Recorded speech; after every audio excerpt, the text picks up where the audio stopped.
Hi, morning everyone. Welcome to episode 65 of the Knitting Expat Podcast. Welcome, my name is Mina and today is Wednesday the 8th of June.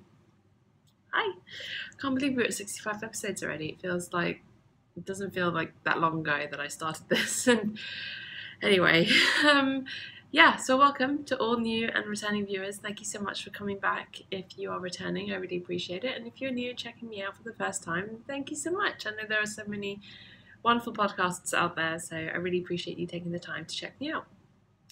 I'm just going to run through a quick run through of what we're going to go through today so you have an idea.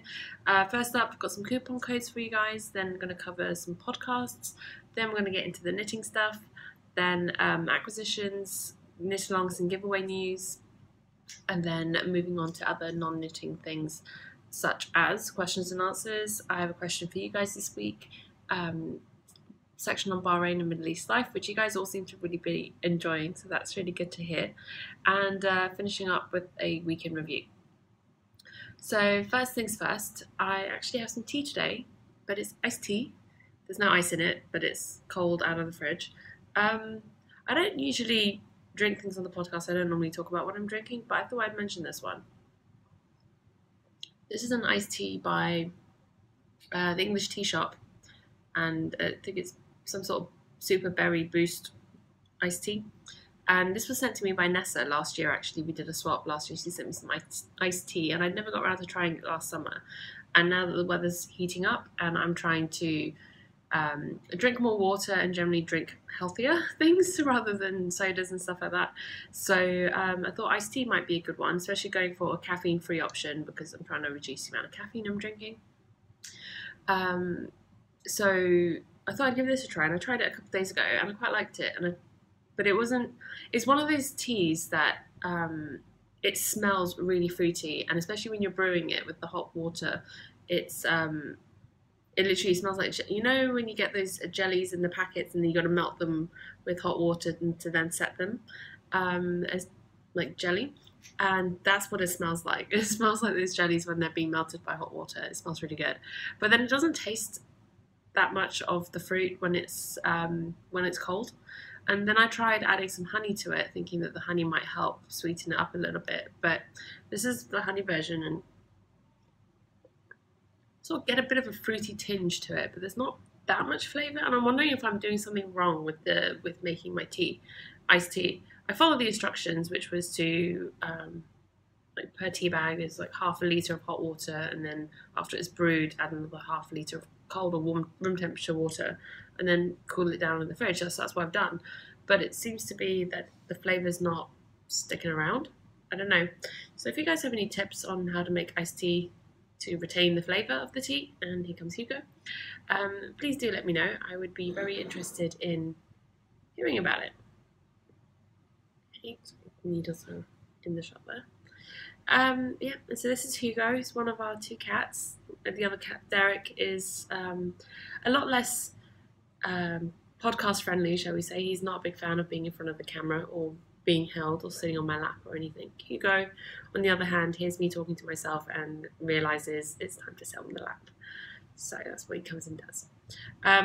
Apologies, he may be in and out of the shot depending on how he's laying down. Right, so let's crack on with some coupon codes for you guys. We have 4 coupon codes that are currently running for our group, and the first is by Eternity Ranch Knits, and the code is Expat Socks 2016, and that gives you 15% off checkout until the 11th of June. Then Debbie from the Never Cast Off podcast has given us a coupon code KEP30, and that gives you 30% off any of her patterns until the 30th of June. Then Heidi, who has the Packing Knits design shop on Etsy, her code that she's given us is expat16, and that gives you 16% off anything in her shop until the end of the month, 30th of June. And then finally, Renee, who's East London Knit on Ravelry, has given us a coupon code ELKEXPAT, and that gives you 20% off any individual pattern from her Ravelry shop. And she has some really lovely patterns, and I reviewed one of her collections last week as well on the podcast. So I'll have all those codes linked or written out, and the shops linked in the show notes and on the episode thread in the Ravelry group. And we have a Ravelry group, and I totally forgot to tell you where you can find me. We have a Ravelry group, which is an Knitting Expat Podcast, and you can find me on Ravelry as Mina86. I'm on Instagram as Mina Phillip, and you can find links to everywhere else. You can find me in the down bar on YouTube, and in the episode thread, and in the show notes. And I probably will have pop-up things, that way you can find me and all of that on the screen. So first up, I haven't done this for a few weeks, but it's mostly been because I haven't had a chance to check out any new podcasts lately, but there was one I checked out this week, and it's not really a new podcast, but it's a new... Anyway, so it's a Curious Handmade podcast, who you've heard me talk about before. She has a wonderful audio podcast, which I've been listening to lately, and I'd been quite behind on my audio podcasts, so I'd spent some time this last week catching up on those, and I learned that Helen had finally started her video podcast. She's only got a couple of episodes out now, and they're only about half an hour each, so they're nice and short and quick and easy to fit in. And so I had to go check that out and see what she's up to, and yeah, really, really enjoying the format and the layout she's going with, and so yeah, make sure you go check that out. I'll link her YouTube channel in the show notes as well for you guys.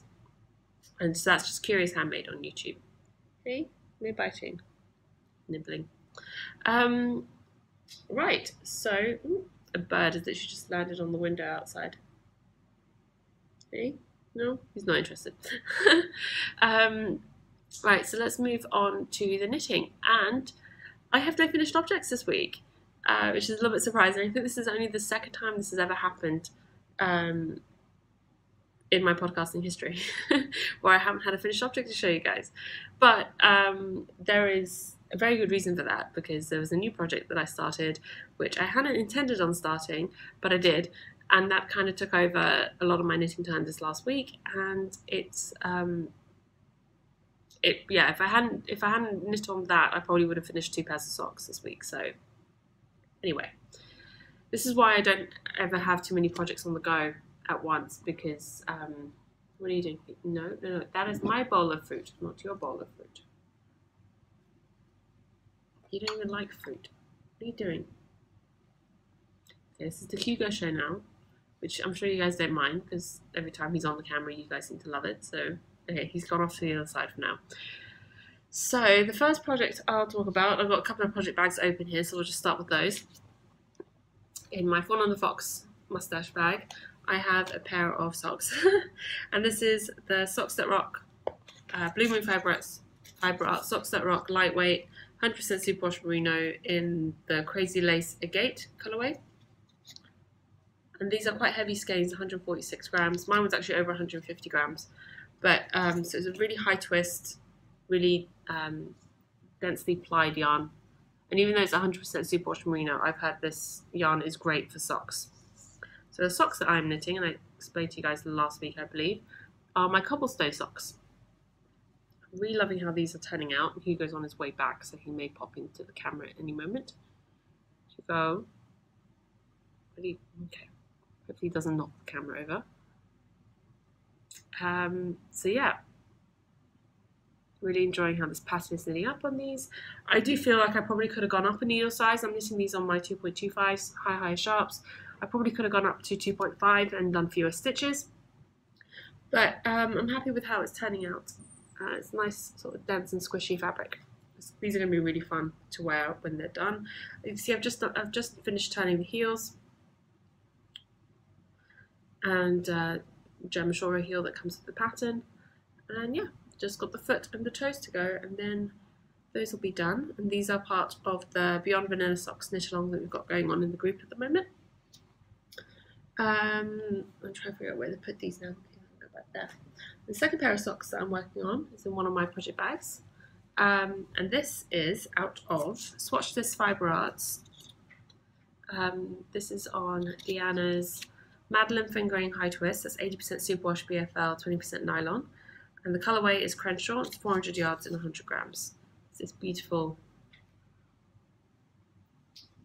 purples and greens and hints of blue in there as well. It's really, really fun. And this is a pair of design socks. Sorry, the cable is just in the way. These are on Addie's. These are on 2.5mm needles. And yeah, I really like how these are turning out. So this is actually the last in the next collection of sock patterns. This is the last one I needed to knit up, and once I finish these socks, then I'll have had one pair of each design knit up, and I then need to get the second of each of those pairs knit up as well, because I'm doing 2 versions of each. But I think whilst I'm doing that, I'm going to get testers to knit up the patterns as well, but I first need to get them written up. So I find that's the hardest part of designing for me. Isn't the designing, isn't the maths, it isn't any of that. It's not even going back and editing the pattern during the testing and during the refining of the pattern phase or anything like that. It's actually writing the pattern up in the first place.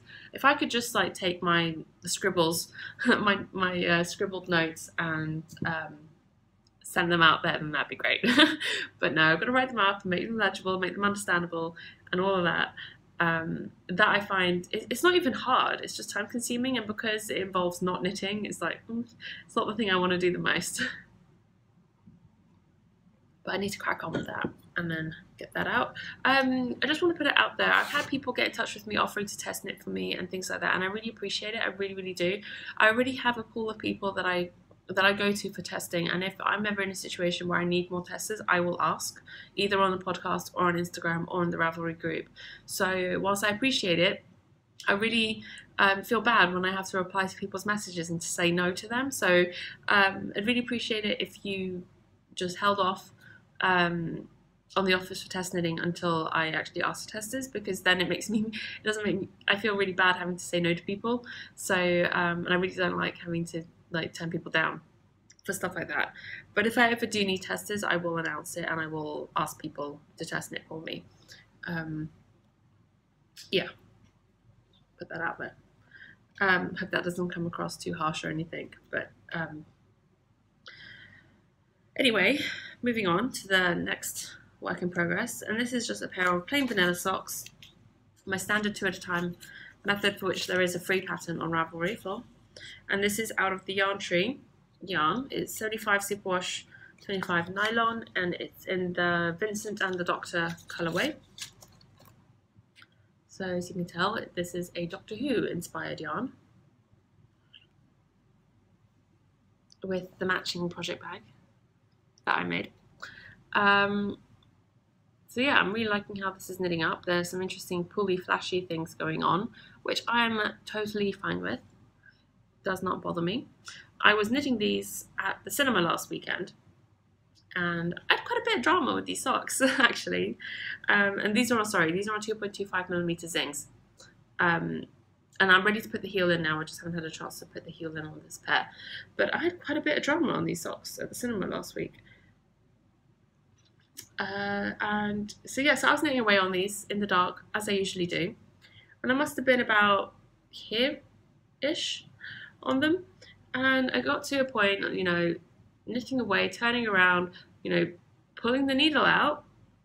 Oh no, sorry, that was it. I was pulling the front needle back in to get ready to magic loop again.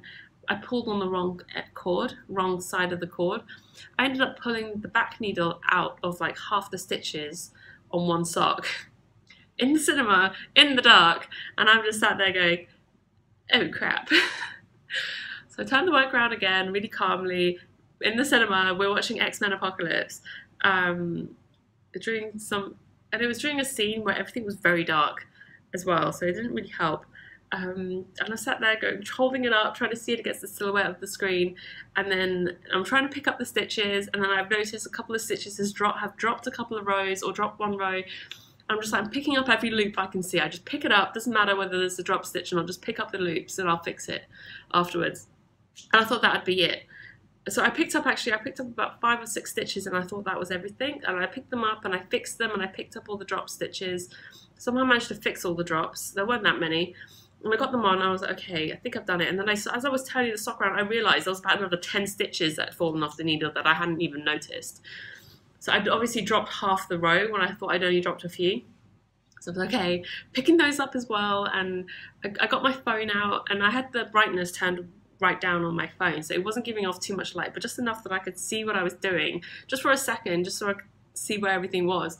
I put my phone away again, and I was like, okay, picking up all these stitches, fixing all the drop stitches, somehow managed to not twist anything, and yeah, you can't even tell, which is surprising, actually. Yeah, because it was this section here, it was around here where I dropped the stitches, and it was a pretty stressful few minutes at the movies, I must admit. And I thought at first my first reaction was just put it down and deal with it afterwards. And I realised I still have like half the film to go, because I checked my phone to see what the time was. I was like, okay, still have half the film to go. I can't just sit here and do nothing for like over an hour. It's torture. So I was like, I was determined to fix it. And then I thought maybe I'd just pick up the stitches and fix it later. Then I thought about actually leaving the cinema screen to go to the toilet to fix the stitches. And I thought, that's a little bit crazy. And I didn't want to miss the film either. So anyway, basically I fixed it in the cinema and I kept knitting. And it was fine. And my thought was, well, if it's messed up, then I'll just have to rip it back and do it again. But at least I can keep knitting for now. It was definitely not something I want to do again. But it's good to know that I can fix that. So Amanda, who is yarn enabler, I know she has a real thing she freaks out about drop stitches and that sort of thing. Really gets her going. So it can be done. It's fine. Drop stitches are not the end of the world. Yeah, that was definitely an experience, and not one I'm in a hurry to recreate.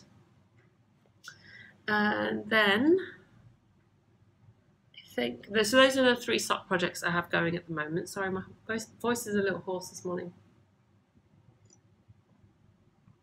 Right.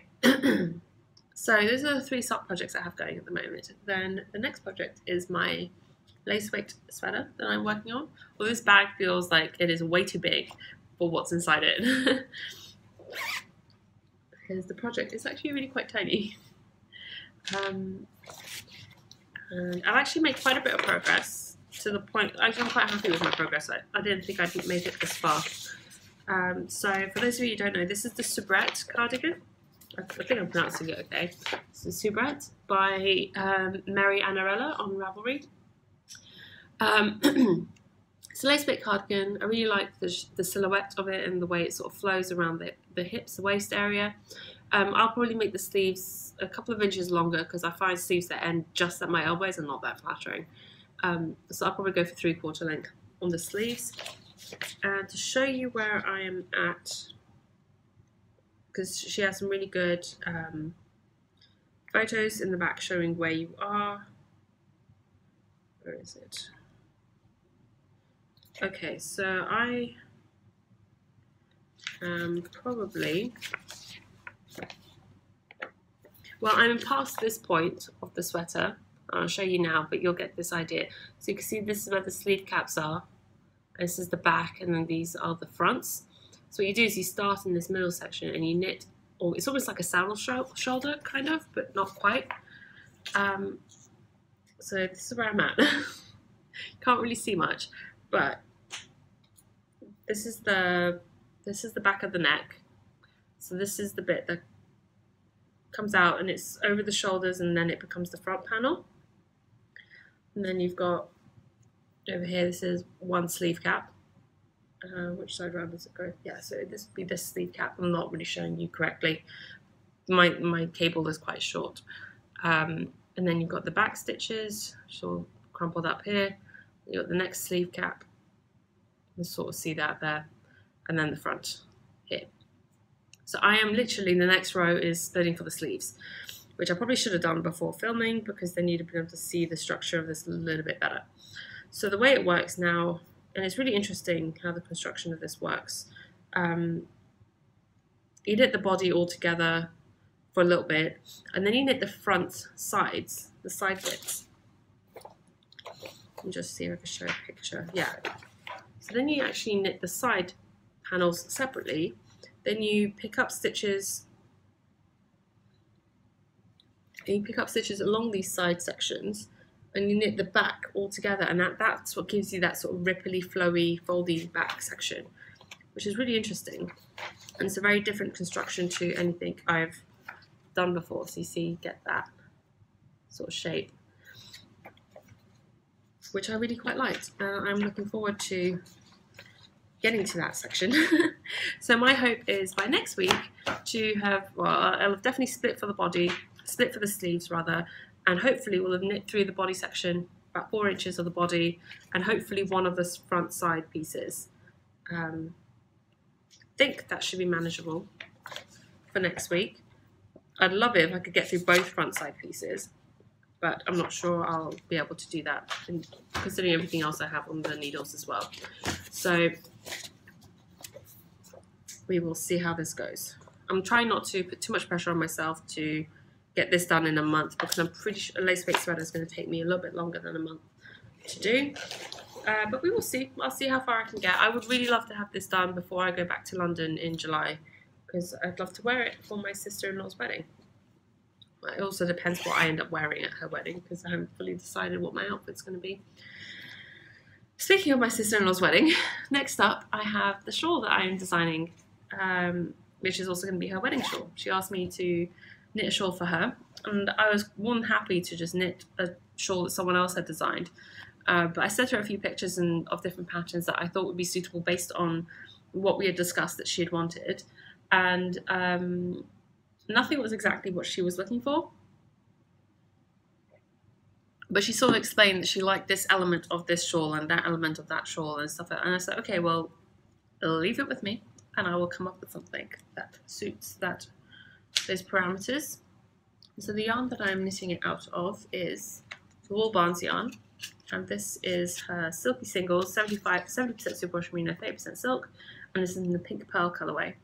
It's really beautiful, soft pink with slight peachy tones to it, which is perfect. And this is where I'm at. So last week when I showed, all I had to show you was the swatch that I'd done. I talked you through the thought process behind it. This is where I'm currently at. So I finished the body section, the main body section, and like I said last week, I spaced out the eyelets a little bit more than what it was in the swatch, because I thought that was going to be more of what she wanted. And I've done the first repeat of the lace section at the bottom here, which you really can't see all that well. And I had a bit of a boo-boo with the lace. And it's not really lace, to be honest. It's just eyelets and drop stitches. But I had a bit of an issue with this edging. When I first started it, I had an idea in my head, which I had swatched. This is the swatch that the initial swatch that I'd done. And I'd had this idea that, and based off of what I had done here, and I changed it up a bit from this, actually quite a bit from this. I didn't use all the different stitches I'd done in this one. I changed it up and I knit the first repeat, or almost finished knitting the first repeat. And I was partway through the repeat, a few rows in, and I was just like, I'm not entirely sure about how this is looking, but I'll give it until, I'll knit until the end of this repeat, and then I'll make a decision once the whole repeat has been done. And before I even got to the end of the repeat, I realised I'd messed up on my stitch count, and I'd been increasing on the wrong points, on the wrong rows, and basically my stitch count was all off. So I was like, okay. And if it had been for me, quite honestly, I probably would have just fudged it and figured it out and added or decreased stitches wherever to make it work. And it would have been fine. Nobody probably would have really noticed. But this is for, one, it's for someone else. Two, it's for a wedding, and it's for my sister-in-law, and I want it to be perfect. So I ripped it out, pulled out the needles, and I ripped it out. And there is a way to rip out your work on a shawl of this size without it being scary. Genuinely there is. All I did was I pulled the needles out and I laid it out flat on my desk. I cleared some space, I laid it out flat, and I figured out, and I knew how many rows I had to rip back. And so I had 7 rows to rip back. So I counted, I ripped out 6 rows, and then on the 7th row, as I was pulling out the yarn, I was picking up the stitches. So I pick up like 5 or 6 stitches, then I pull out yarn from another 5 or 6 stitches, then pick them up, and kept going like that. That way you're not left trying to pick up a whole row of live stitches, especially with yarn that has a silk content. It tends to slip through quite quickly. Stitches will drop if you're not careful. But the other thing that also made it easy was the fact that I was picking up on a garter row. I wasn't picking up any lace stitches or eyelets or yarn overs. I was just picking up on a garter row. So it was quite easy. Everything was just knit stitches, and if it dropped, it's quite easy to fix garter stitch. So there was that added benefit there as well. But once I'd done that, I realised I really need to figure out what I want to do with the lace before I start again, because it's a lot of stitches to knit through for several rows to figure out whether it's working or not. So I decided to do another swatch. So I did another swatch and see if I can get it to show up better on here. Okay, so this first section was what my original idea was, and I wasn't quite liking how it was turning out. Sorry, I just realised I'll find the best way to hold this up. And I wasn't quite liking how it was turning out. Like, there was a garter ridge here, but not here, and it just wasn't looking as neat as I was hoping it would. So then I did a couple of garter rows, and I started doing a different version, and I really didn't like how this was working out here. This row with the really large eyelets just wasn't what I was looking for. Then I did another couple of rows of garter to separate it out, and then this last section is what I've settled on for the lace. So this eyelet section and this drop stitch section is one repeat. So I've done 2 repeats, and then this will be what I do for the very edge to finish off the shawl. The eyelet section and then a couple of garter rows before binding off. So by swatching out different variations on the same stitches, if that makes sense. So like I said, it's just combinations of eyelets and drop stitches. So I was just trying out different combinations of that to see which way was going to work or give me the effect and look that I wanted. So I did that, washed and blocked it, and figured out, yep, that's the one I wanted. And now that's what I'm doing. So that was my process on that one. You guys were quite interested in how I was doing my design process for this, so I thought I would share. And yeah, so that's that. And now I have, I think, maybe another 4 repeats to go. Yeah, but another 4 repeats to go. I'm not doing a very deep lace section or sort of text eyelety lacy section at the border of this one, because my sister-in-law didn't want something with too much laciness in it. So yeah, so she wanted it to be mostly sort of, she didn't want it to be too detailed because it would take away from her dress. So I'm doing quite a small lacy edge, but the way the pattern will be written and the way that it works up with the stitch counts and everything, honestly, you can knit the main body as long or as short as you like, and you knit the edging as long or as short as you like, and it is totally adaptable based on how much yarn you have and all of that. Alright, sorry about that. I got cut off, got a phone call from my boss, and I was actually surprised to get a phone call from him at this time of the day because he's in New York and it's 10:30 AM here and they're 7 hours behind, so that's really, really late at night or really, really early in the morning. So I don't know why he's calling me. Anyway, I think I just managed to finish my sentence. All I was saying is that this shawl can be in any size, in any amount of yarn, and it would work out really well. And I'm really looking forward to writing up the design for this one, actually, because I have an idea for a different format for this compared to how my other shawl designs patterns have been written up, and I'm really looking forward to seeing how that works out and if it's any easier to understand. So the way this is going to work out is it's going to be a crescent-ish shape. It doesn't have traditional crescent shaping, but it's going to look like a crescent shape once it's blocked out, and I'm really looking forward to seeing it finished, and it will definitely, hopefully, fingers crossed, if all goes well and there are no more problems with the design, be finished by next week.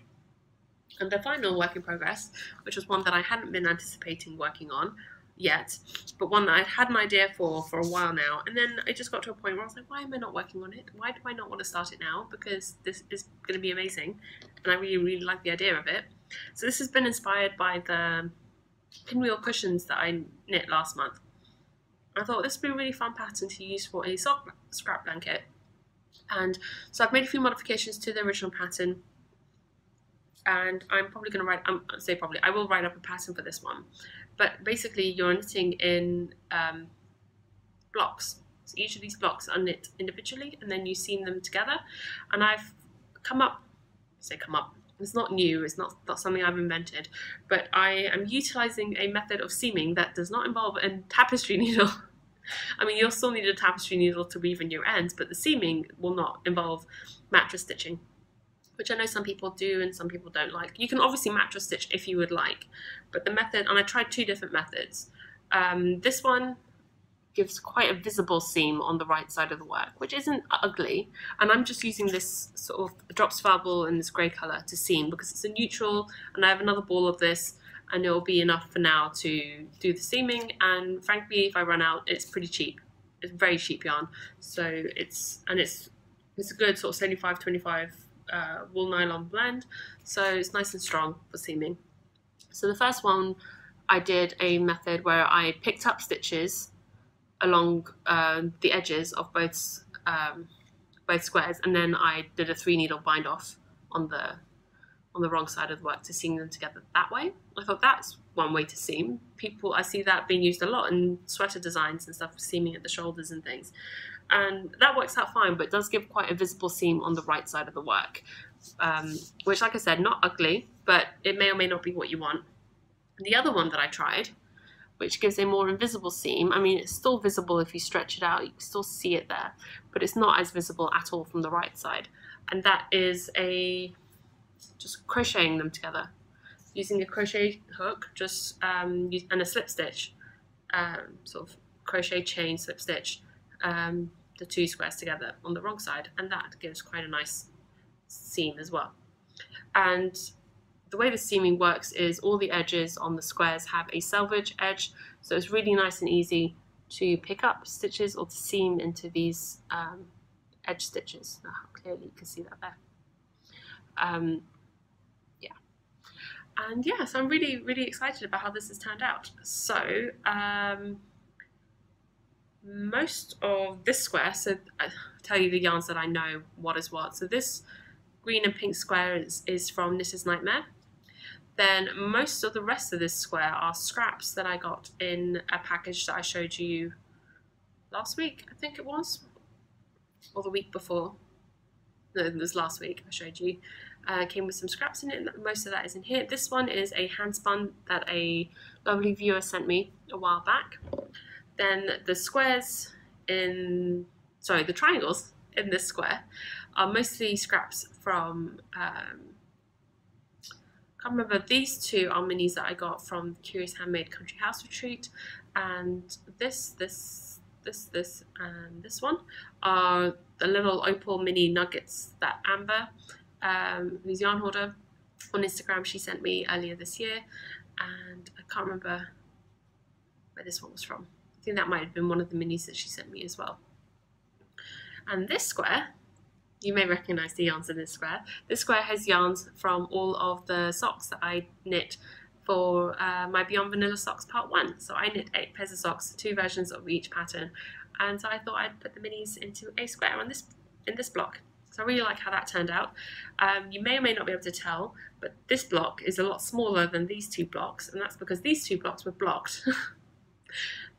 So I washed and blocked these 2, and they actually have a lot more drape to them than this one does. So what I'm going to do, and I only seam these together to practice and figure out which kind of seaming I want to use, but I'm going to undo the seams, and I will block this one, and I'll probably block each block before seaming them, just so that they are already at the right size. Yeah, because you can see this one looks quite a bit smaller than this one, but they do all block out to be about 25 centimeters square. So each edge is about 25 centimeters long. They're really quick and easy. Each triangle takes me about 20 minutes, half an hour if I'm a bit distracted. Really, really quick and simple to do, and this is the perfect scrap project if you travel. If you're going out and about and you want something to knit on the go, but you don't want to take your whole blanket with you, you just knit a square, knit one block. Perfect for that. And also it's, I just love how colourful it can be. And yeah, and the other thing I was thinking with this is if you have lots of small project bags, you can stick, because you only need 8 minis for each of these, stick a pair of needles and 8 minis, just leave a bag in your car.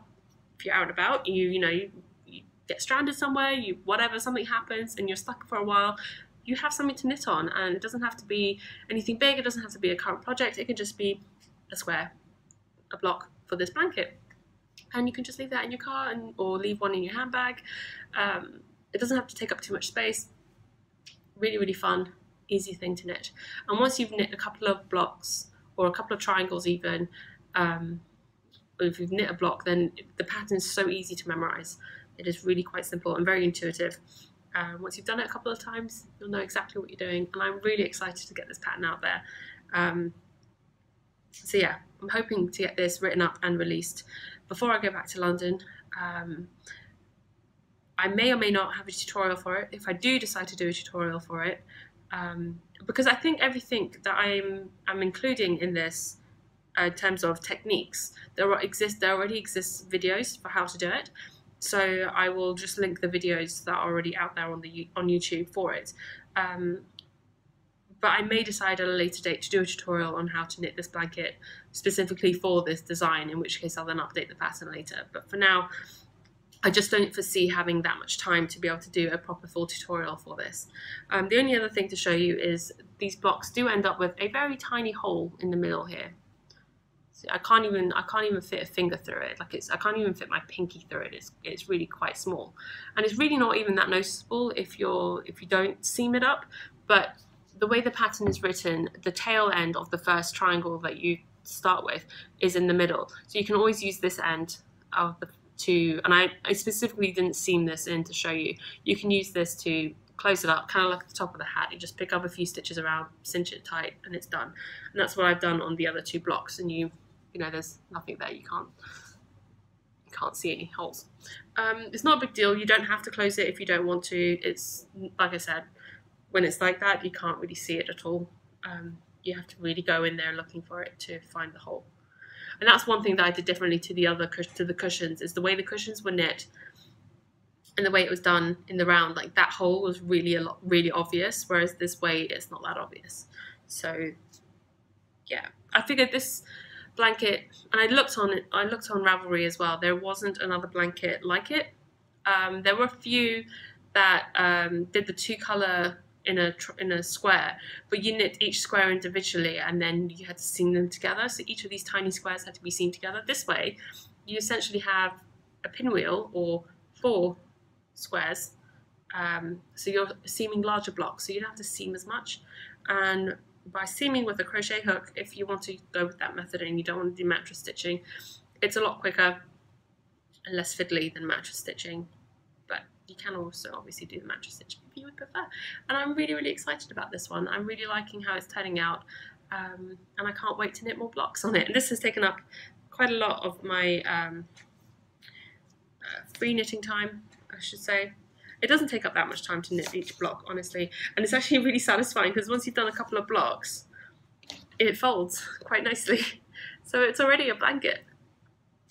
I know a lot of people have said that it doesn't feel like a blanket until you can fold it. Well, you can fold it, and you can fold it as soon as you've done one block. So it's really quite nice to get that done. Like I said, 20 minutes each square. It really doesn't take that long to get a block done. You can quite easily get a block a week done, and then, you know, before you know it, you have a blanket. Yeah, so that was that one, and I was really excited to share that with you guys. And like I said, I'm really excited to get the pattern written up for that. I just thought it'd be nice to have something that's a little bit different than your standard square scrap blanket. And I looked to see what other sort of scrap blanket projects were out there, and nothing else really stood out. And there wasn't, from what I could find, there wasn't anything that mirrored that one out there. So fingers crossed that will be coming soon as well. I have so many things I need to start writing up the designs for. I'm probably going to spend a couple of days next week just doing nothing other than writing up designs, which isn't the worst thing in the world. Right, so let's move on to acquisitions. I had 2 lovely things come in the mail this week, one for you, one for me, which is always really fun. It's always nice to get things to send to you guys. So the first one is the thing that came to me, and I had a really lovely viewer who is Handy Candy on Ravelry. She got in touch with me a while back now, asking if she could send me something, and I said, of course you can, that'd be great, thank you so much. I always appreciate it when someone wants to send me something. And I didn't realize this at the time, but she ordered yarn from me from someone, so they were sending it to me. So I wasn't entirely sure. When I picked up this package yesterday, I wasn't sure who it was from because I didn't recognize the sender's name, and I was just like, I'm confused. And then I opened it and I realized what it was. So thank you so much to Handy Candy for sending this to me. And she sent me some yarn from Firefly Fiber Arts, which is really, really awesome, and it's one that I've had my eye on. It's another Canadian dyer, and I just really love the sticker that came with it. My doctor suggested a high fiber diet, so I went yarn shopping, because doesn't everyone? Anyway, the package came with a lovely a mini skein of yarn. This is in the Raspberry BFL sock, some tea and a business card. Oh, I probably should show you that in case you want to see it. And the yarn. It's so beautiful, and it's so soft, and it's so squishy. Sorry. It's alfalfa is the colorway, which is the perfect name for that. It's a fingering yarn, 85 superwash merino, 15% nylon, 437 yards in 100 grams. Oh, this is so squishy. And yeah, it's going to be beautiful. I don't know what this will be yet, but it will be something gorgeous, I'm sure. So thank you so much, and that is just amazing. I'm building up quite the stash of Canadian yarns now, which is really exciting, because like I mentioned last week or the week before, that there is going to be a Canada Cal that is starting in July, not hosted by me, because sadly I'm not Canadian, but hosted by a bunch of Canadian podcasters. So I'm going to have to pull out all my Canadian yarn and see which ones I'm going to be using in July, or over July and August. I think it goes for a couple of months. So yeah, so that was the first acquisition. The second acquisition was from, isn't for me, it's for you guys. It's a prize for you guys. So as some of you know, that I took part in the Knitting Games, which was hosted by the lovely Melissa, Spicy Homemaker, of the Spicy Homemaker podcast, and all the participants in the podcaster games gets a prize to give away on their podcast. So the challenge that I was involved in was to decorate wooden animals, and so this was my wooden animal that I decorated. I decorated an alpaca in rainbow colours, because what else would I decorate it in? So I decorated it in knitted garments that I felt represented me and my knitting, if that makes sense. So socks, although I didn't knit these socks, they were just twisted on, because at that point I just couldn't even figure out, my mind could not wrap its head around how to knit socks on something that tiny. Socks, a sweater, and shawl. I kind of felt that pretty much sums up my knitting. Socks, sweaters, and shawls is the 3 S's. I knit the 3 S's.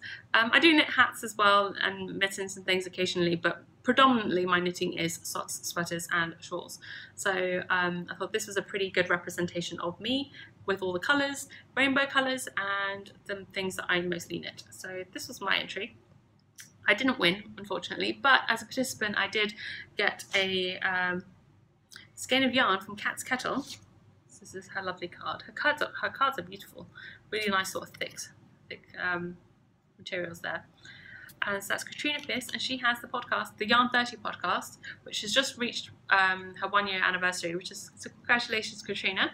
And so this was the skein of yarn that was sent to me to give away to you guys.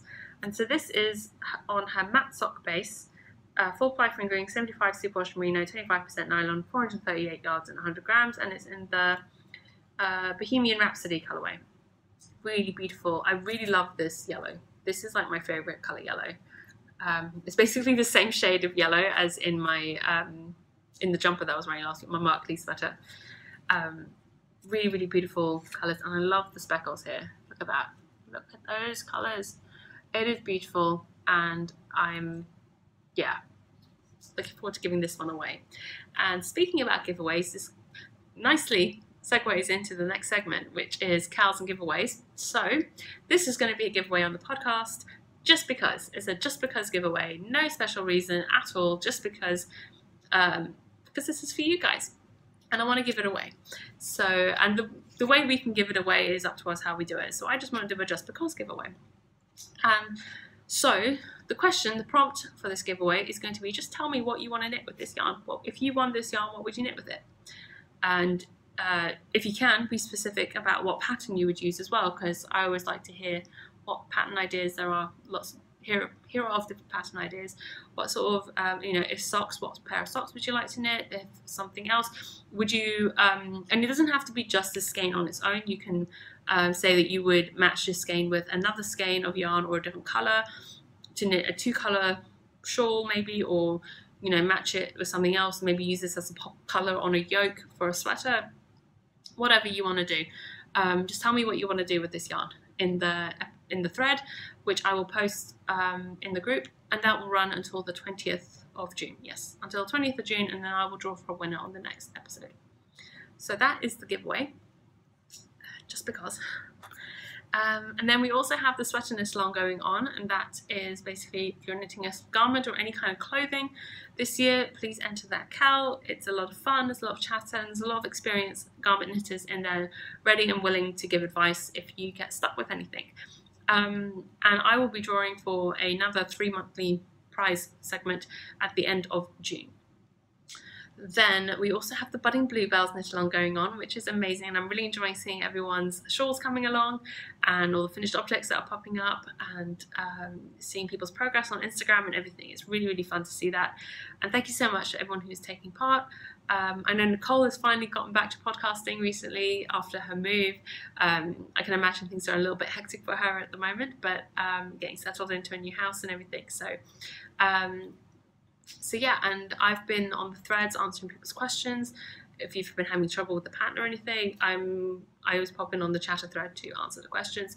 The chatter thread is in my group, and the FO thread is in Nicole's group. So if you finish your shawl, make sure you pop over to Nicole's group and enter your finished objects there.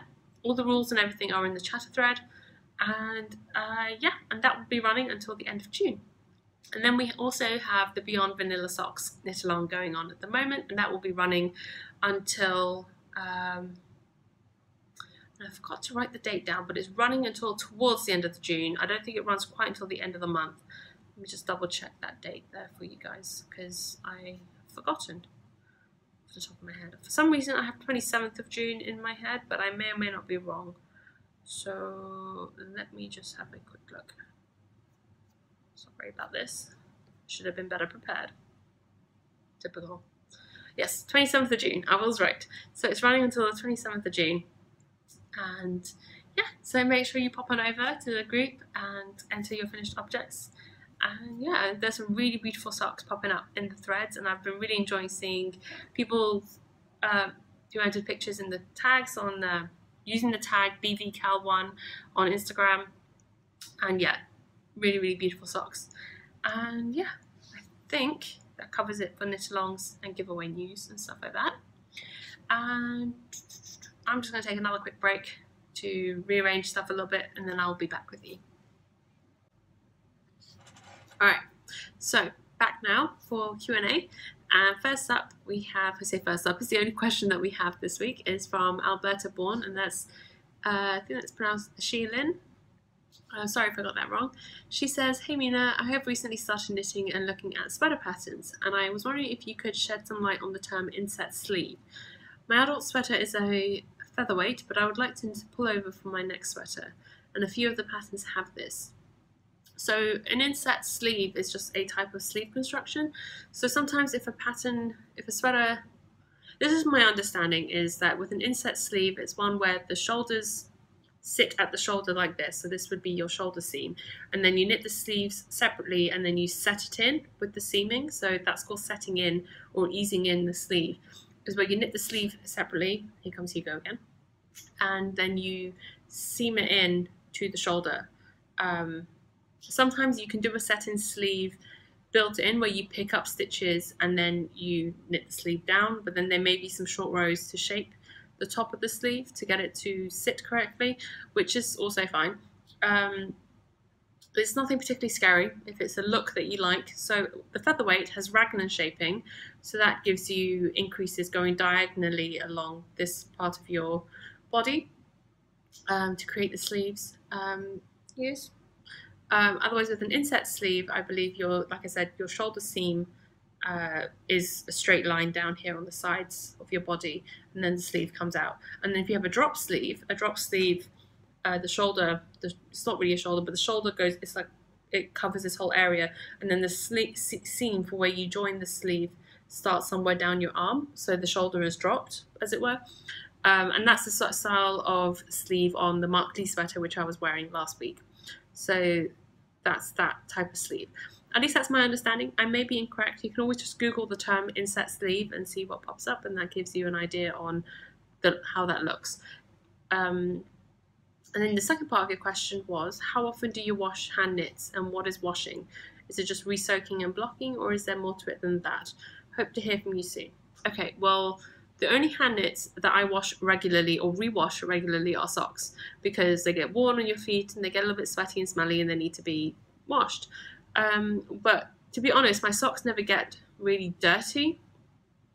They're not like, they get, well, at least I haven't ever gotten mud on my socks or anything like that where it's really heavy dirt that needs to be gotten out. It's usually just a little bit smelly and needs a bit of a wash.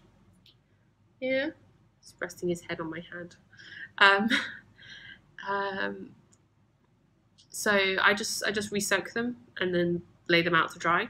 I know some people machine wash their socks. I did actually machine wash two pairs of hand knit socks last week. One was a pair of crazy salvable socks, and one was a pair of Reggie's socks that I'd knit for Perry. And he'd worn them when he was in London, and I threw them in the washing machine to see how they would hold up, and they held up fine, and they even held up in the dryer, but I did them on air dry, and the wash was on delicates on the cool cycle. So they held up fine, so they can be washed like that, as long as they're superwash and machine washable. But as for my other hand knits, I generally just soak them and reblock them. Like, again, with my cardigans, when I've rewashed them, it's not because they're dirty. They don't really get, I don't get stains on them or anything. I'm always quite careful with my hand knits. I don't get food on them and things like that. But, sometimes they've been worn for a while, so they probably need to be washed or something. But again, just a gentle wash and soak and reblocking is all that it takes, really, because especially, for example, my Marco Polo up there, that's a non-superwash sweater. If I agitate that too much with the washing, then it's just going to felt, and it won't look good. My dad, however, I knit him a jumper last year, and that gets thrown in the washing machine on delicate wool cycle, and it does fine. And I knit a jumper for my brother last year as well. That also gets washed again, but both of those are superwash yarns, so that is fine. So yeah, it really just depends on how dirty it gets and how badly it needs to be rewashed. Sometimes I just reblock things because they got a bit crumpled, especially with shawls and stuff. They need a bit of a reblocking every now and again. Yeah. So the guy's just grooming my arm for me, just giving me little licks. But I think that covers your questions. I hope so. Anyway, if you have other questions, please do let me know. There is a questions and suggestions thread in the podcast group, so leave any questions you have there for me and I'll try and answer them on the podcast for you. The question I have for you guys this week is really more suggestions that I'm looking for. What kind of topics are you interested in hearing me talk about? Because I've realised now that this whole Life in the Middle East segment of the podcast is quite popular, and loads of you really, really enjoy hearing about it, which is great, and I love it. But I've also realised that I am slowly running out of ow, no, that is not nice. Stop doing that. I don't know why he does that sometimes. Like he's licking your arm and then suddenly he's like, bite. But he doesn't bite hard, he just kind of grips with his teeth, which isn't always pleasant. Okay? Anyway, so my question is, sorry, I'm fast running out of topics to cover. So this week I'm going to be talking about Ramadan, which will be coming up after this. But what other things would you like to hear about? Specifically about life in this region that you want to know about, that you don't, you might have a question about, you might think it's really silly or anything, just please let me know. It'll give me some ideas for things to talk about in the future. I have a couple of little things that I can talk about, but nothing that would really be considered a whole segment. So do let me know if there is anything you would that you have questions about, that you don't know about, that you've heard about but want to hear more about, whatever, anything like that, do let me know. And yeah, so with that, I'll move on to Bahrain life in the Middle East segment. So this week I'm talking about Ramadan, and Ramadan actually started a day earlier than I expected. It started on Monday. I thought it would start on Tuesday, but Sunday night Perry got a text message from one of his co-workers who observes Ramadan, and to say that they'd called it, the moon sighting committee had called it, and Ramadan was starting on Monday. So so it started on Monday, 5th of June, and it runs for about a month, 30 to 31 days, depending on when they spot the moon at the other end. So Ramadan, I've got a few notes here, so if I'm looking over, it's just because I'm reading off my notes. So Ramadan is the 9th month of the Muslim calendar. It is celebrated as the month when the first verses of the Quran were said to be revealed to the Prophet Muhammad. And it should also be noted that the Muslim calendar is a lunar calendar based on the moon. And during Ramadan, observers are expected to abstain from food, drink, and other pleasures from dawn to dusk. So no smoking and things like that as well. Removing these comforts from daily routine is intended to focus the mind on prayer, spirituality, and charity, and to purify the body and mind. Muslims are also expected to abstain from impurities such as gossip and cursing. Several different groups are excused from fasting during Ramadan: pregnant women, people who are mentally or physically ill, and sometimes women who are breastfeeding. Children are not obligated to fast until they hit puberty, although some choose to observe part of the month beforehand in order to prepare for later years. It should also be noted that those who cannot fast during Ramadan are supposed to do it at a later date and make it up later. While most non-Muslims know of Ramadan for fasting, charity is also an important part of the month-long holiday. So you'll hear a lot more charitable things happening around Ramadan. Yeah, what is that? Look at that face. So silly. So you hear of a lot more charitable things happening around Ramadan as well. And a little bit more now about how Ramadan actually affects us living here on a day-to-day basis. I'll talk about this in two ways. There's Ramadan as I experienced it in Dubai versus Ramadan in Bahrain, because they're actually two very different experiences. So in Dubai, most shops are still open all day. It is because Dubai and the UAE in general is such a tourist hotspot. Like, a lot of tourists come to Dubai. There are a lot of expats that live there. It's a lot of things are still the same because of that. So the shops are still open all day, but most of them are open quite late into the night. And at the weekends, sometimes they'll be open like 24 hours. They did that one year. But in Bahrain and Saudi, from my experience, because I actually ended up being in Saudi Arabia for a week last year during Ramadan, which was not the most enjoyable thing to do. It was just really boring more than anything else. It wasn't terrible. It was just a bit boring. But in Bahrain and Saudi Arabia, the shops are open for a few hours in the morning, and then they close around midday, 1 o'clock, and then they won't open again until just before sunset. So, thank you, Hugo. Go on, just get out of the way. So it can get a little bit dull during the day. Like, even the malls, the shops will be closed during the day. My mum was here last year during Ramadan for a week, and we decided to go to the mall one day. We got there and everything was closed. I was like, oh, okay. So that's not going to work. So that's something that I have to bear in mind now, and I have to figure out if I'm going to go out to do something, I have to figure myself, work around that. Most supermarkets are generally still open during the day during Ramadan anyway, so that's not really an issue, which is good. So on the same note that Dubai has a lot of tourists and all that, there are still a lot of places that are still open that serve food during the day. So whereas over here, I have not found a single place open that serves food during the day at all. Nowhere, nothing, nada. But in Dubai, you can still find coffee shops that were open and restaurants and stuff. There were some things that they do. Either you can't see them serving food, so it can't be visible from the outside that they are serving food. So what a lot of places will do, and coffee shops mostly, I remember seeing did this. They have this, it's sort of like a plastic film that they stick onto their windows. It's like sticky back plastic, if you've ever had that or have ever seen that, but it's black and it's tinted in a way so that from the outside you can't see in, but from the inside you can still see out. So it's almost like a one-way mirror, but not a mirror, if that makes any sense. So there used to be a coffee shop near where I worked, which did that. So I knew I could go in, I could get my morning coffee and go to work, and it would be fine. as long as you're not drinking or eating in public, it's fine if you're walking around with a coffee or if you're walking around with food. As long as you're not eating it, it's okay, sort of. As long as you're not being too obvious about it. And I was quite lucky that the office where I work, there wasn't anyone in my actual little area who was fasting. Whereas at my previous job, almost a lot of people in the office were fasting. So I wouldn't eat there. I wouldn't eat during the day. Perry at the moment, the way his office is laid out, whilst he could technically eat at work because he's not fasting, he's not obliged to observe that. But because of where he's sat, his office has a glass wall, so everyone, his team can all see in, and anyone walking by can see in.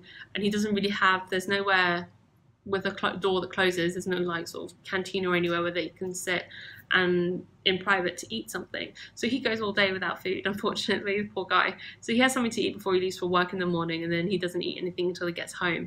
So by the time he gets back, he's generally quite ravenous. But on the flip side, working hours during Ramadan are a lot less. Usually, when it's not Ramadan, working hours are, legally speaking, 8 hours a day. Sometimes, more often than not, people end up working longer than that. Perry almost always works longer than 8 hours a day just because he has so much work to do. But during Ramadan, it is illegal for people to work more than 6 hours a day. At least that's the law. That was the law in Dubai, and I think that's the law in Saudi Arabia and also in Bahrain, I believe. So companies tend to change their working hours to fit around what works best for them. So my previous company in Dubai, not the company I'm still currently working for, the first company I worked for in Dubai, during Ramadan, our working hours went from 7:30 to 2:30, I think. 2:30 or 2, 7:30, roughly 7:30 to 2:30 was our working hours. Whereas at the moment, I think that's right. Sorry, no, 1:30. 7:30 to 1:30 was our working hours. And I remember I used to be home by 2 o'clock, which was great. Whereas with Perry, what his company have done now is they've changed their working hours. Instead of being from 9 till 6, is what he normally works, he's now working from 10 to 3. So he has a much shorter working day as well, 10 to 3:30, I think it is. So he has a much shorter working day as well, which is great. It means he doesn't have to leave until almost 9 a.m. in the mornings, which means we get to lie in for a little bit longer, which is always nice. But yeah, so that's generally how it's affecting us at the moment. Other things to bear in mind with Ramadan is because the driving gets a little bit crazy, I have to say. Driving gets a little bit mental on the streets because people haven't eaten, people haven't drunk anything, and all the people who smoke haven't had their nicotine fix, and so they're all slightly crazy, especially towards the end of the day when it's almost sunset and everyone's trying to get to where they're going for breaking the fast, and it can get When I was in Dubai anyway, I remember quite distinctly the number of traffic accidents that occur during Ramadan is so disproportionately higher than the rest of the year. It is ridiculous. It is crazy. The roads are insanely dangerous during Ramadan. They actually say, they advise on the radio and they advise in general, avoid being on the road an hour or so before iftar. Iftar is when you break the fast at sunset. So it's generally advised not to be driving anywhere the hour before iftar, just because that's generally when the crazies are out. And I say the crazies not in a derogatory way, but in a sense that, people are really hungry, they're thirsty, and they haven't had any cigarettes if that's what they smoke.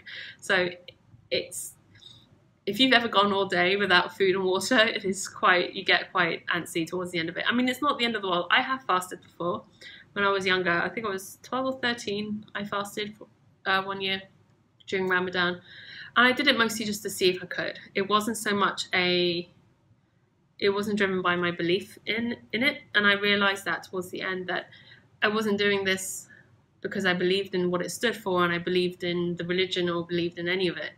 I did it more just to prove to myself that I could do it. And I realized that wasn't really the right reason to be doing it, so I haven't done it since. But I know I can do it. And actually the hunger isn't the worst part. The hunger you can that goes away quite quickly actually. I was surprised by how little I was bothered by the hunger during fasting. It was the not being able to drink that was difficult, I think, that I found the most difficult to deal with. But yeah, like I said, I used to do it purely, I did it once to see if I could, and I knew that I could, so then it just didn't seem much point in doing it because I didn't believe in what it stood for. Not that I don't believe, I just don't believe in the religion. And I've tried, I just can't force myself to. So my family have fasted on and off. Like my mum fasted a few times. I remember there was one time back when she was still a smoker, when she fasted. She was not a nice person to be around when she hadn't had her cigarettes. She was just like with most smokers who are addicted to their cigarettes. If they've gone like for however many hours without a cigarette, then they are generally not nice people to be around. They get very grumpy very quickly. And yeah, but now she's not a smoker anymore, so it's all good. It's all fine. But yeah, anyway, point being, it's definitely an interesting experience to do. But at the same time, I feel like if you're going to do it, you should be doing it for the right reasons, not for the wrong reasons. But yeah, I did a blog post way back when we first moved to Dubai about Ramadan do's and don'ts and stuff like that. So I'll link that in the show notes in case anyone's interested in reading about that. And further to that, another thing that I saw, a friend of mine on Facebook posted a link to this article. And a while back now, in the UK, we voted in a new mayor for London. And it turns out that we now have the first Muslim mayor in London. And he wrote an interesting article about fasting, because he will be observing Ramadan this year and how it affects him and the things that he takes away from it and stuff like that. So he wrote an article for The Guardian. So I will link that in the show notes as well and in the episode thread, just because I thought it was an interesting thing to read and to hear about from somebody else's perspective. Hey? Okay, Hugo, no bum. No one wants to see the bum. If you want to just sit, sitting is good. No. He's just determined to flash his bum at you. Okay? Okay, so with that, let's move on to week in review. And first up, I wanted to mention Derek's lip seems to be getting better. The swelling has definitely gone down and it's not as red or inflamed as it was before. It's not gone away completely, so I'm probably still going to take him to the vets on Sunday, which will be 2 weeks from when I last took him in. And they said that if it hadn't gotten better by then, that I need to take him in again. So I'll take him in again, just to be sure, get it double checked. I'll take Hugo in as well, just to get him checked. And fingers crossed it's all okay. They seem to have finally caved in with regards to the new diet. They are eating the food now, which is good. They're still not happy about the lack of wet food. They still sit there giving me the big eyes when I'm preparing chicken. But anyway, they're doing better, which is good. Hugo loves the new Pinwheel blanket. I had it laid out. I was weaving in the ends yesterday morning, and he just came and plopped himself right on top of it, curled up, and went to sleep. Hey, what are you doing? My hand is not biting or nibbling on, okay? So that was sweet, because I've never seen him do that before with any of my knitting whilst I'm working on it. I also accidentally trapped Derek in my craft room again the other night. That was non-intentional. Problem I have is the overhead light in my craft room doesn't work, and I keep getting the light bulbs replaced and they keep going out like 2 weeks later, so I've just given up on that. I have a desk lamp, and sometimes when I come in and I'm sort of finishing up for the night, putting things away, tidying up, Derek sneaks in, and then it's dark and I can't see him. He's like super stealth ninja cat, and he just sort of like slips in and I don't see him. And then I turn around, I leave the room and I close the door, and then he's trapped in here. And it's happened a couple of times now, so I feel really bad about it. But at the same time, I'm just like, if he weren't so stealthy, it wouldn't happen. Anyway. Oh, I broke my ironing board last week. I don't know how I managed it, but it broke. And I had to go get a new one. It doesn't quite fit in that space anymore, which is a little bit annoying. But it's nice and wide now, which is great finding. What else? Oh, I have enabled my patterns to be sold in local yarn shops on Ravelry. So there was a function for that. Someone contacted me about it a while ago, so I've now enabled that. So if you happen to own a local yarn shop, you can sell my patterns in store, I believe. That's how it works. Also last week, Perry came home one day from work, and you guys who follow me on Instagram will have seen this, but he came home from work one day with 2 big old boxes of dates from work. Turns out the company he works for also own a date farm in Saudi Arabia, and as a Ramadan gift, they gave 2 boxes of dates to each employee at the office. So that's 8 kilos of dates. Not entirely sure what I'm going to do with 8 kilos of dates. There's so many suggestions from people to check out different sort of recipes and stuff on Instagram for like different sort of granola bars and stuff like that. So I thought I'd try one out one night. So I spent half an hour de-pitting dates one night, stuck them in my little food processor, and I have one of those little ones, and it was the right size for this. Do not bite me. I don't know what is up with you today. He's very nippy. Stuck it in my little food processor thingy, and it's one of those ones that comes as one of the attachments to one of those immersion blenders, and it works fine. I've made hummus, I've made all sorts of things in that little blender, like food processor thing. So pop the dates in, plug it in, turn it on, and like within a couple of seconds it made this weird noise, and I'm just like, that doesn't sound good. So I turn it off, and the little the central plastic thing which has the blades coming off it at the bottom, the top had just like snapped off. I was just like, okay then, that's not good. So I had to throw that away. So now I don't have a food processor. And I'm giving up on the dates, quite frankly. I am not a big fan of dates. I don't mind them in food. I don't mind them like in things like protein bars or granola bars and stuff like that, or in desserts and things. I don't mind them when they're mixed in with other things. I don't like them on their own. Not a fan. Not a fan of it. I think it's a texture thing for me more than anything else. When I told my dad about the dates, he was just like, FedEx it to me right now. I want the dates. I was like, okay, that would cost me a fortune to FedEx the dates, but I will bring some back for you. So I think a big portion of my luggage allowance is going to be taken up by dates on the way back to London, which is fine because my family really like dates. And then what else? Like I said, we went to see X-Men Apocalypse at the weekend. That was interesting, to say the least, because and if you've seen the film, you will probably know what I'm talking about, but if you haven't seen the film, I don't think this is giving anything away. But any of the religious connotations beyond the how should I say, beyond the actual religions of the world, anything related to something else in a religious context was actually muted out. It was censored. So that was interesting. I wasn't expecting that. So that was strange, but there wasn't too much of it in the film, so it didn't take away from it at all. But that was the first time it happened. I was just like, what was that? And then it happened again, and I was just like, okay then. And Perry had already seen the film in the UK, so he was able to tell me what it was, that it was a religious thing that was being blanked out. So I thought that was interesting. Just random fact there for you. This is another sort of random thing, but we popped into Wagamama's one day last weekend for lunch, and Perry's dish came with a side salad, like on his plate. And I've always loved the dressing on the side salads at Wagamama's. And Perry, we were talking about that at lunch, and I was just like, I wonder if I can find a recipe for that online. And I did, and it's amazing. It works really well, and I've been making that all week for our salads.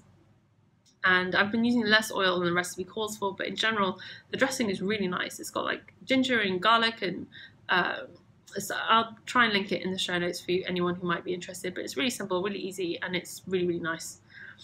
And yeah, that pretty much covers it. I think I've pretty much talked about everything else that there was to talk about. So thank you so much for joining me this week. Really, really appreciate it. I'm off to edit this episode. I have a couple of work emails to deal with. And yeah, I think that is it for this week. That's bye from me and bye from Hugo. So till next week, take care. Happy knitting. Bye.